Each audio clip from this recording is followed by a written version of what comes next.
This will be dramatic. Watch. Oh, it already started.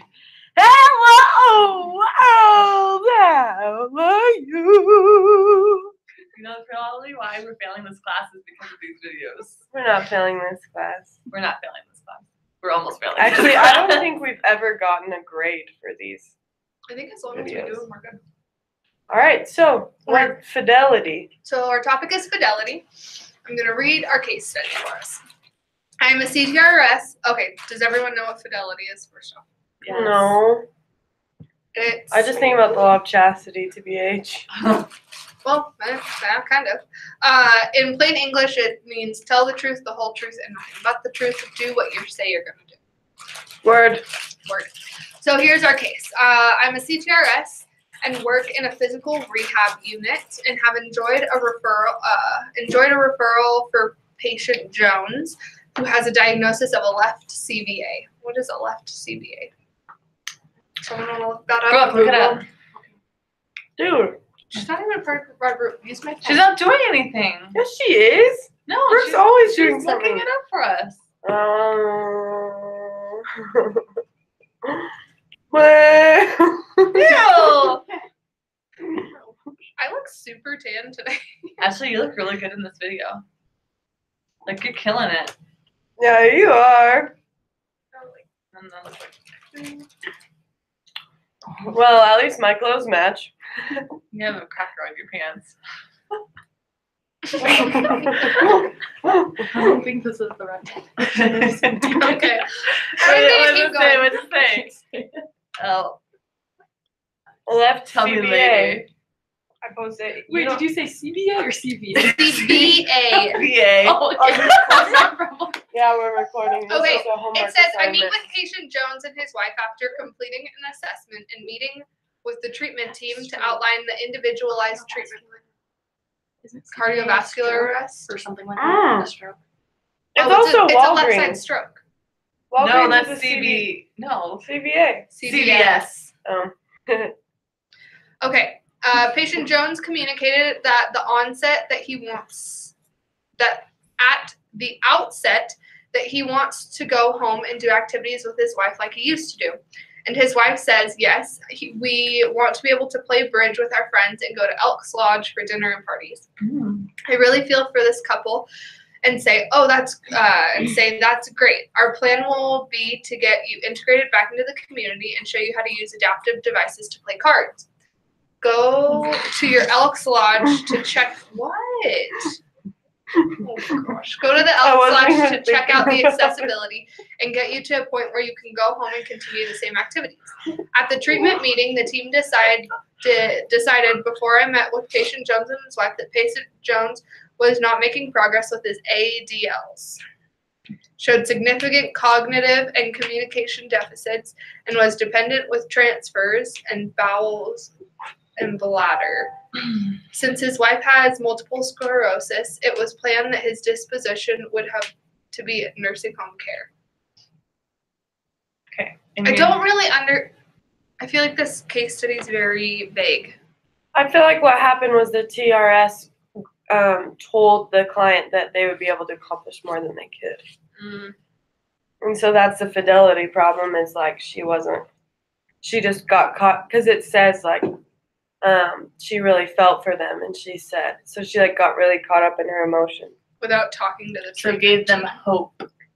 Okay, so Like in Grey's Anatomy, you're not supposed to give them hope. Everything in life goes back to Grey's Actually, Anatomy, doesn't seriously, I'm like seeing everything I from know. classes into Grey's Anatomy, like administration. They talk about administration all the time and protocols and policies, and just like, yeah, Grey's Okay. on top of it. Do you count Grey's Anatomy as your experiential hours?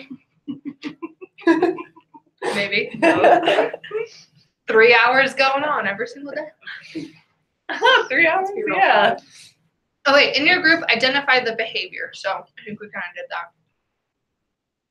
that. Determine professional relevance. I could definitely see myself doing this.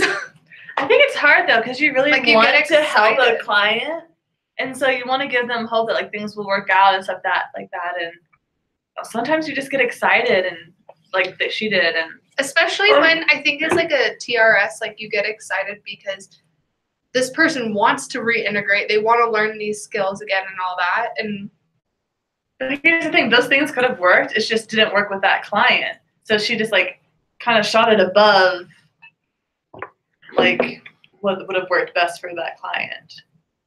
Yeah. Interesting. So what were the personal and professional values and ideals? well, personal was like, It's like those it was what she wanted to do. Like, she got really excited about it. It said she really felt for the them. couple. So that was kind of a personal component. So do you think that clouded her professional ideals then? Oh, definitely. Yeah, man, that would be so stinking tough. You know, to have to look at a couple and be like, well, we're gonna try. You know what I'm saying? But we don't But know. look at a couple and be like, sorry, it's been determined that you're gonna have to stay in a nursing home. Like, you can't go back to what you were doing before. That would be hard. For real. Just to be like, we failed. I don't even think it's at least failure. I if you think did the it's treatment, you said that you did everything you could though. But this is before they even started treatment. They haven't started any treatments yet. They just said, okay. They've just had their assessment, and she had an interview and talked with them. And then she went back to like their tram meeting, Mm-hmm. and everybody else in the group determined that at this point he cannot go home.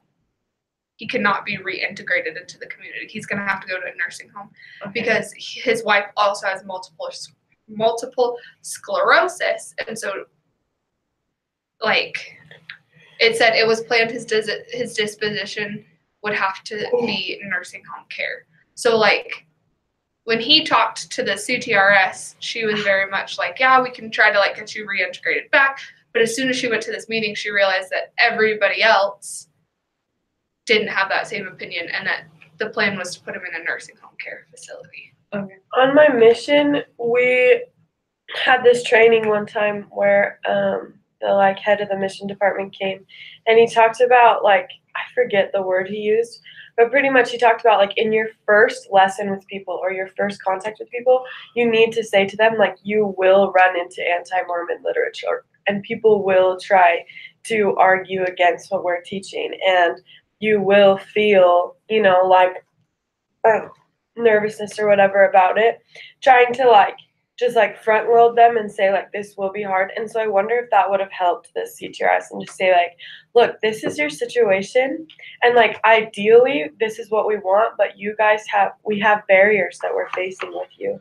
And so I'm going to meet with the treatment team and see the reality of overcoming this barrier and how we're going to do that, and then we're going to meet up again and we're going to That's probably a policy though, to explain everything to the client so they're always in the loop to know what It should be.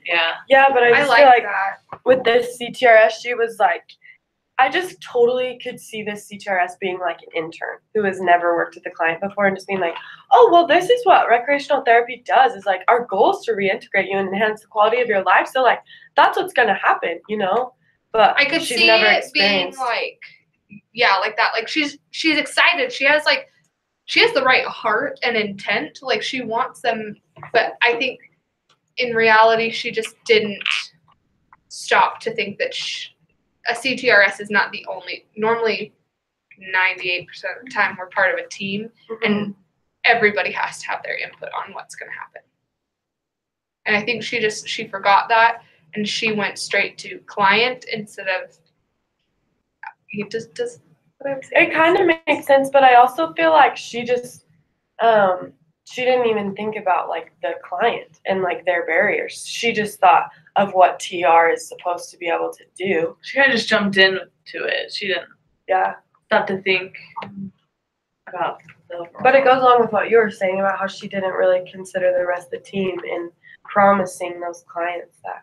I feel like, and if you think about those videos we had to watch. She totally like promised something right off the bat without actually looking at the history and what she didn't do a complete assessment, because if she would have done a complete assessment, she would have seen the patient history from the nurses and the doctors and everybody else on the team So she would have had a better idea of like, okay, this might not be possible, but let's maybe strive for that. But let me talk to like, I feel like if she would have done a complete assessment, like we were talking about, like with triangulation, done like everything and multiple different ones, she would have maybe caught that.